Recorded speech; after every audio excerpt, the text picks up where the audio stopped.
Welcome back, everyone. Welcome back to the Ask Dr. Be Good show, where we try to shed a positive light on the neat things that are happening in public education. And one of those neat things that we get to do at Legacy that not many schools get to do, especially charter schools, is to talk about our VIT program. Our VIT program is a Visiting International Teacher Program. And today we are delving in deeper. Last year we had some of our Spaniards come on and talk about their experience, but this year we're going to really talk about the behind the scenes piece. So how does this really happen on a program, or on a, well, it is the program is 33 years old, so they've been doing this a while, and let's talk about how it's developed over time and the need and so forth. So because we have so much to do, let's hurry into our introduction so that we can get to the chat. We're going to start with the people who have sort of come the furthest digitally, and that is our folks from Region 13 in Austin. You want to introduce yourselves, please? Hi, I am Silvia Diaz de Alda. I am the Education Advisor for the Spanish Ministry of Education. Thank you.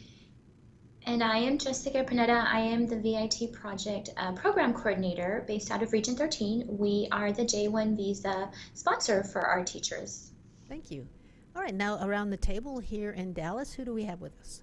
I am Rosalia Garcia. I'm a Spanish teacher, and here I'm teaching kindergarten. Hi, I'm Arturo Sanchez. I'm a teacher at Mesquite Kindergarten also, and I come from Spain also. My name is Ida Dominguez. I'm the Special Programs Coordinator for Legacy Preparatory. Okay, so let's delve into the back part of the program. Can you ladies in Austin tell us a little bit about the program? How long? I did say how long it's going on. It's been going on a long while. What can you tell us about the VIT program from your side? Mm-hmm.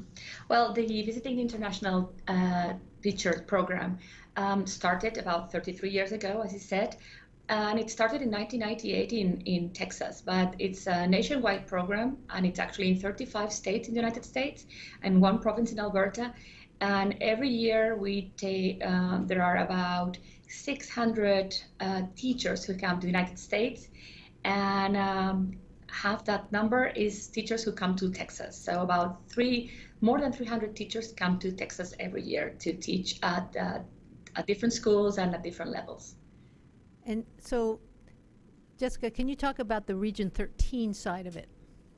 Yes, so effective 2011, the Texas Education Agency charged Educational Service Center Region 13 with the job of coordinating the program and being the sponsor, the J1 visa sponsor for this program with our teachers from Spain. And so since that year, Region 13 has been successfully, I would say, coordinating the program.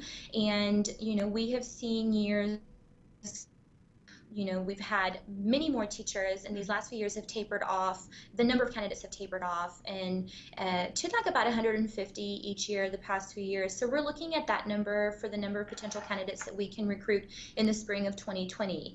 And so as project coordinator, Sylvia and I work closely together, and so while she oversees just the logistics of the Spanish side of it, I oversee all of the initial visa records that the teachers need and maintain their records throughout the time that they're participating in the program, making sure that their travel documentation is in order, and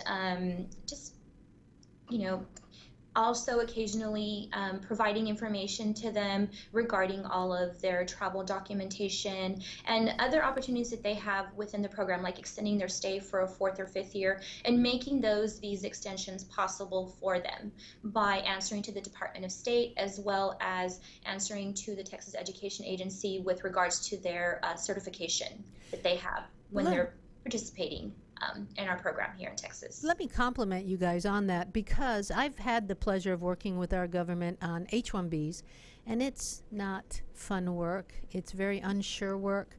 And yet you guys seamlessly seem to be able to do this J-1B work without any issues. We've never had a teacher not be able to come. We've never had a teacher had to leave in the middle of the year. I've had some of that with the H-1B. So kudos to you guys and your work that you're doing with the federal government, and keep the good work coming, because this is an important need that is being filled. Can you all talk about that need from a either Texas standpoint or a national standpoint? Why is there even a VIT program? Well, there's a VIT program because I think it needs to cover the need for specialized Spanish teachers. That would be more in states where they need teachers who teach Spanish as a foreign language. But also here in Texas, there's a need for bilingual teachers. And the Spanish teachers who come to Texas help fulfill this need. Definitely, I would say, and piggyback off of what Silvia said, is that here in the state of Texas, for years and years, we have always seen a need for certified bilingual teachers, and just geographically being next to, of course, Mexico and other Spanish-speaking countries, we have an influx of immigrants, and that become families that live here in the U.S., and so there's a need to serve our students whose first language is Spanish. And so there are many educators that promote bilingualism. We want to conserve the language, and we want to promote it and value the fact that many of our students speak Spanish. And so it is very common to see, bilingual programs as well as dual language programs being implemented across the state of Texas. And so our teachers from Spain come as exemplary models of the Spanish instruction and are very quick to adapt and learn the best practices, with the needed continuous support. They can adapt very well and be highly successful in the dual language and bilingual classrooms across the state of Texas. Yes, and they, as somebody who's intimately involved in the recruiting process of bilingual teachers, Spanish teachers, dual language teachers, the way I am, and I do that because I was a bilingual teacher, I was a bilingual principal, and so I keep my hand in the game that way. The ease through which we're able to bring people over completely certified, considered completely certified by TEA, without having visa issues. That's, having fought the fight with other countries with the H-1B. It's wonderful. It's a program that I wish we could get a lot more candidates interested in. You mentioned that the pool is smaller. You didn't really say why. You want to talk about why? Sure. Yeah. So I can definitely go into a very important entity that establishes the program regulations for the teacher category of the exchange visitor program, and that's the Department of State. At the national level, they establish the program regulations, and each and every one of our candidates and those selected as teachers have to meet with specific eligibility requirements. And so I guess one of those, several perhaps program regulations have impacted the number of candidates that we could bring over. And effective in 2016, per the Department of State, there was a regulation that stated, and it still exists, that teachers have to have at least 2 years of experience teaching as teachers of record, plus they must currently be living in their home country of Spain during the time that they apply to the program. And so I would definitely say with certainty that those program regulations have impacted and perhaps reduced the number of potential candidates that apply to our program. Yet one thing we definitely have to consistently be aware of is the fact that as a program sponsor, we respond to the Department of State and must always be in compliance with the program regulations. Sure. Oh yeah. Well, that's because you do that. That's why it's so you make it so seamless for us, and so thank you for that. So let's talk a little bit then. We've you guys have created the environment that makes this possible, and then we go over to the interview process in April. You invite us. Let me see if I'm getting this right. We're about to get a letter, or we just got a letter to apply for next year, right? Yes. Right. And then we have to have it in by December 18th. And then you all let us know at the end of January if we're selected to go. If we're selected to go, then we have to go in March to Austin for the mandatory one-dayer of, and I don't know if that's just y'all's rule or if that's a mandatory part, but we have to go every year, send a representative to bring back the information, maybe any updates. Is that pretty much for returning schools?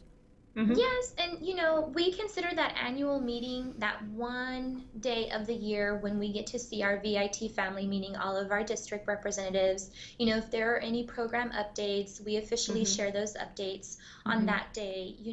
Having representatives from the Texas Education Agency is also very important because then, we provide our districts a refresher on the certification process. The Spanish ministry also makes it a point to provide information regarding maybe any changes or modifications to the program from the Spanish ministry standpoint. So it's just that one day where we get to share a lot of important information. And while a lot of things remain the same, we like the consistency from year to year. When there are updates and changes, we want to be sure that we're sharing that face to face. It's the only day of the year that we get to actually see everybody and then really talk about logistics for the upcoming trip that takes place at the end of March or perhaps even in April. Which happens to be in April many years. Yeah.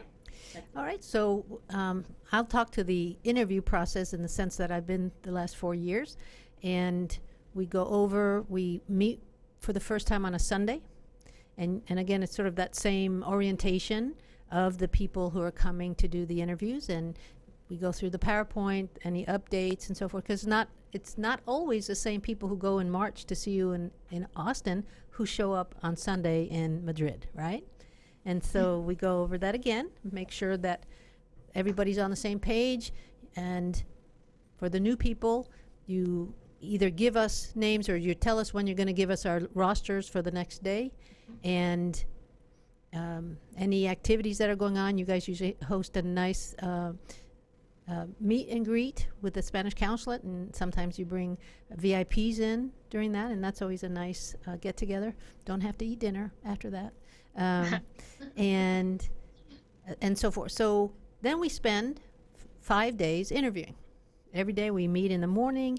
You guys have an orientation with the candidates first, then they're sent to our hallways. There's chairs outside the rooms that are used for interviews.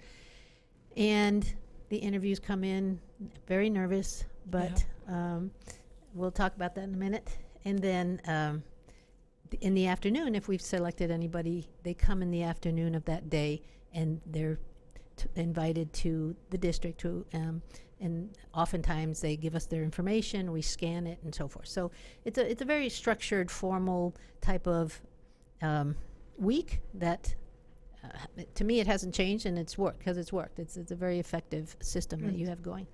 And then by the end of the week, Saturday, everybody's pretty much done. And of course, we're done, but you're not, because you have a second week after that, right? Correct. The next group of schools. Second week. Yeah. Wow. Anyway, that's the interview process. But let's go to now, Ida. I'm going to go to you because you are sort of our liaison between our candidates that are coming in internationally. What happens? We get the emails and the names of our candidates that we've selected. What happens then? Well, immediately they're contacted first by Human Resources to greet them to the district and send them information about paperwork or things that are needed. But also, prior to that, we have already created a Welcome to Dallas manual, a guide, that we have it ready for them. And so then they get familiarized to some of the things that are daily for us, but not necessary for them because they come from across the country. Which road, which side of the road we drive, facts about tolls, rental cars, buying cars. School buses with the stop sign The, on the yes, yes. Also, information or contacts that they can start communicating with realtor to give them information about the areas, the residential areas near their schools that they are going to be at, and also an insurance broker that's going to talk to them about the different type of insurances for homeowners or rentals insurance, car insurance, the different types of insurance. So they have that information and that guide so they can start establishing orientations, talking to those people that are experts in those areas, and they work in relocating and helping with relocating. So that's why it's important to those contacts that we have already established, and they speak the same language. So it makes them feel comfortable. They don't have to do business with them. It's mostly about orientation. Also, we put them in contact with the Spaniards that we have already with us, and maybe some of them that are returning home, and they can exchange and purchase items that they're selling or learn about the apartment complexes where they have been living. So we established that, start working with that relationship and that contact, making them part of our family already. And that starts days after, right? I mean, Yes. when we get Immediately your we email- get the names Yeah. with the emails. I always say that there's a whole lot of stuff that goes on behind my back with you guys. You know, I'm always amazed that you come in settled and have your apartments and all that. And that's because people, last year was Javier Candelas, Yes. who was our dual language coach and a third-year Spaniard who helped with that. Just a lot of support for our incomings. So let's talk to our incomings now. Arturo, you were 2 years ago, and Rosalia, you were this year. Yeah. Talk a little bit about the interview process and then your orientation coming in. Okay. At the beginning, when I went to the interview, I didn't know exactly how it was going to be, but I had my challenge. I mean, I want to be in the program, so I went because I thought that these kind of programs, they are very interesting as a professional and as a person, because they grow up. You can grow up with this kind of programs.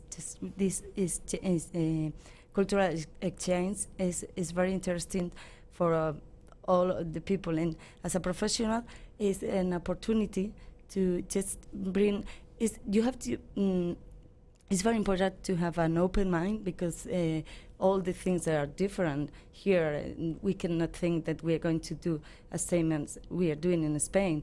That's the most interesting thing in the interview. Is I didn't know exactly how all the questions, but the one important point, it was we have to have the idea of that we are different countries with different cultural educational systems and another things that we can brought here to our students, and we can have this big experience with them and with all the country and all the I came with my family, so it was very interesting for us to just have this experience and know the country, living here. Mm-hmm. Yeah, it's not the same as visiting for a week. No, it's not the same at all. So, and at the beginning it was pretty hard. Sure it was. Of course it was. Because, as Alda, you came without your house, you have to rent a car, rent a house. So at the beginning there's a lot of things that you have to, a lot of paperwork that we have to be done. But I know that this like a master in life that you're doing. So it's very, very interesting for all the people just to have this opportunity. Well, and we're glad you're here. Thank you. Yeah. So Arturo, talk a little bit about your interview process and your transition here. Well, I remember that day as a long day, Yeah. a very long day. But it was. I remember happiness also that day. At the end of the day, I was happy. People was willing to come to Texas, and well, I remember your tips, Dr. Good, and your advice in the interview, such as people rush in Dallas because of the hot climate, of the hot weather, and that's something that you remember these days. I don't know. Now is my second year. The transition, I agree with Rosalia. The transition is hard, but I have to say that I recommend it to everyone. That it's something that I like your words, Rosalia, mastering life, because Yeah, it's like it's something that professional, personal is going to change you. You have to be open-minded. That's what we always say. At the beginning, it's hard, but you have a lot of support from the school. From Region 10, and the supporting legacy is very important, because it's what it makes a difference when you are doing your day to day. So now this second year. Easy peasy, right? Yeah. Well, now I'm kinder. I was in third grade, but yeah, I'm getting adapted to it. I think in a good way. With work and commitment, you can do wherever you want. So I'm happy this year too. Well, good. I'm glad. And understand that what we think you bring to the classroom is priceless for our children. That international understanding of somewhere else that they would not probably get, especially in Mesquite, who so many of our kids tend not to have opportunities to visit other places. And so when you do your cultural tasks and activities and so forth, you're really opening up the world to them. And that's huge. I agree. Yeah. It's like every day we learn from the students. I teach them, but I learn from them as well. So it's just every day. Like I'm in Spain. I've been 17 years teaching there, but it's like every day I can learn new things. Just that's the nice of teaching, no? Sure. Like every day you can teach, you can learn at the same time that you are teaching them new things, you are learning from them as well. So what have you learned about our American system? And either one of you can answer this. What is different, or what have you learned about our American system compared to the Spanish system? Well, it's a lot of difference, yeah. Okay. I just learned a lot in different methodologies. Like, here in Legacy is very interesting, like all the trainings, because I'm improving a lot with my teaching in class, just showing like the way, the timetable of the schedule is longer than ours. So, but we have to know how to just keep the students just in task, just pay attention, just don't to get bored. So you have to have all these materials and methodologies to take them to be learning all the time, but at the same time just improving and having fun. I mean, at the same time they are learning. I mean, and in Spain, like with my students, I'm doing right now, like with these celebrities, Thanksgiving, Halloween. So how can we celebrate? How we celebrate in Spain? It's different way. Oh, that's we neat. don't have Thanksgiving, but we used to do another traditions, another celebration. So it's very interesting for them and with the different. Well, the reason with this week we were teaching like geography. How is where is Spain? It's not in South America. It's not in North America. It's in another continent. So we just share these kinds of things all the time, like geography, cultural celebrations. And you understand that they wouldn't care where Spain is if it weren't you.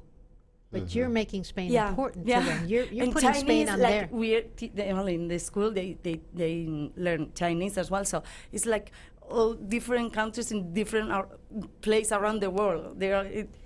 Well, again, you're making the world more alive to them. Yeah, Because of where you're from and the fact that we have Chinese teachers that come in and can add that to their radar. That's huge in kinder. Yeah, Curiosity, raise curiosity in them. It's like, and that engages them. I believe so, because what I can see the difference between third grade and kinder is like, in kinder wow, they grow so fast. They are so curious about they're everything. So curious. Yeah, they learn a that's lot. Yeah, they're like sponges, aren't they? Exactly. We say the same in Spanish. Yeah. Aprenden como esponjas. Yes. And so what do you see as big difference between the way you taught in Spain, Arturo, and the way you teach here? Well, actually, there was a big difference because I was teaching higher grades in Spain, history, and so elementary was a challenge for me. But well, talking about the system, there are many differences that I'm keeping these things to take with me when I come back. Team working, we have to learn a lot in Spain about that. PBL? PBL, thank you. PBL, I had that on my mind and I didn't remember. Centers, working in centers is something that they tell me, my team tell me that they already work in centers in elementary there in Spain, but in secondary, middle school, I haven't seen it. We do it. Ever. We do it at Legacy Yeah, and the I know. secondaries. So I think that it's something that, well, it's a great advantage for students to learn, and I have learned a lot from centers. I like it. Well, it speaks well of teachers who can manage a room of centers. You know, because you're working with your center, It's hard, right? while the other 3 centers are going on, and you're having to be looking and then looking at them, and so you've sort of become a pretty good teacher when you're able to have good centers going on and no discipline, right, issues. So good for you. Ida, talk about the overall, over time, how have we at Legacy grown better at supporting our Spanish teachers? We've learned over the past, this is our 4th year with teachers, and we've learned that the support, the building the relationship with them from the beginning, from the get-go, is really important. So that way when they arrive, hopefully, they arrive like already being part of it and not just brand new. But we've also learned about the support in the classroom, having the different coaches for the content areas, support them, model to them, and also the mentorship. The mentorship program has grown significantly, and where we have that they meet every month to work on different skills, different tasks, do observations from both parts, learn from the observations, put that in practice, and I think y'all correct me if I'm wrong, but I think that has been the huge part and the huge growth that we've had in the program, and that brings the success of our teachers. Now, one of the things that you're required to do, and correct me if I'm wrong, ladies in Austin, I think it's still part of the program, you have some cultural activities and exchanges to do, is that right, as part of your requirements? Yes, it is. Can you talk a little bit about those cultural tasks? Yeah, I can say what I did last year. Okay. And, it was like a two-part activity, and consisted on letters, but also a video. I recorded a video of my students and sent them to another teacher there from the same grade. In Spain? In Spain. Mm-hmm. And they send it back, and nice. And they get to know each other. So it was nice. Like a Penpals. You remember the Penpals in the old days when you would write somebody across the world? Right. Yeah. Right. Well, that's neat. And so what are you going to do this year? I have to think about it, but maybe I repeat something similar. I haven't thought about it yet, because we have time yet. So I know that you guys have done figure something out. in Mesquite as far as the Mesquite school, because at the PTO meeting, I think, they had the multicultural night, and you guys made Oh, yeah. tortilla. The patata. Yeah. Uh-huh. There we were. Yeah. So you're already starting that cultural exchange. And so I was happy I was there. I got to Yeah. taste them. What are you going to do, Ms. Garcia? Yeah, well, I'm already just recording a video, because I think that's very interesting with these ages, with young, like children, 5 years old children, like they can see another class, different class, like the distribution, like how is the class in Spain, how is our class in here, because I have contact with my friends here over there with a kindergarten teacher as well. So we are doing at the same time like different videos to send us I will send them mine, and they will send us in Spain from them another one. So. Are your teacher friends in Spain curious? Are they asking you lots of questions? Yeah, a lot of questions. I just like every day telling them, "Oh, I'm doing this. What are you doing?" Like about the same objective. It's like we're teaching. Well, I know a lot of teachers doing. I used to teach elementary, but I work as well with a kindergarten teacher. So. And like different objectives, like to work with the children on it. So, my children, they do this. How do they do? So you're already training the teachers in Spain how to do some of the practices? Like Arturo said about the centers, because we did kind of centers, but not the same one. So it's very useful for us as a teacher. This kind of, like, you have a contact with a small group at one time, so you can teach a lot in that moment. So it's like this rotation helps you to teach a lot short time, but improve the time. Yeah, right. It's very interesting in that way. So we have come towards the end of our time already. As we said, 30 minutes feels like 5. We thank you ladies in Austin for helping us understand the what would you call the operational side of the program. Keep up the good work. Obviously, I've never felt any glitches, so whatever you're doing with the State Department, it's working. And so thank you for that. And thank you for coming on and talking a little bit about your experiences, Ms. Ida.